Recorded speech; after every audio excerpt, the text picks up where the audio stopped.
Hey guys, welcome to Fabless Manufacturing. My name is Pete, and today we're going to talk about our new tubular subframes. These subframes will fit a Mark II Golf Jetta, Mark III Golf Jetta, G60 Corrado, or VR6 Corrado. The great thing about these subframes is they are interchangeable. Depending on how you order it, you'll either get it with a Mark II style perch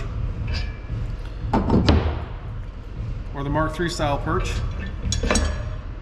Simply bolt it on. There is a little bit of adjustment on the block side, for those tight engine swaps. Also too, on the transmission side, you have the transmission cup like you would factory. This is OEM position, by the way. For example, this is a Mark III setup. The transmission perch here in the forward position will allow you to run an O2O, an O2A, an O2J, or an O2S transmission. In the rear position, that'll allow you to run an O2M, O2Q, or a DSG transmission. There's captured nuts on the inside that are held in by set screws, allowing you to remove the nuts in the future if ever they become seized or damaged.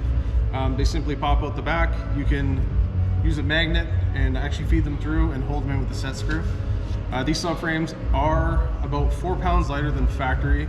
We are counting the factory weight that is on the factory subframe as well, but they still are quite a bit lighter than factory. Depending on the variant that you order, it'll either come with Mark II lower sway bar tabs or Mark III lower sway bar tabs. All Corrados run the Mark II style tab, either G60 or VR, and obviously the Mark III would be the long tabs for Mark III subframe. If you guys have any questions on these subframes, please let us know. We'd be happy to answer your questions. Have a great day.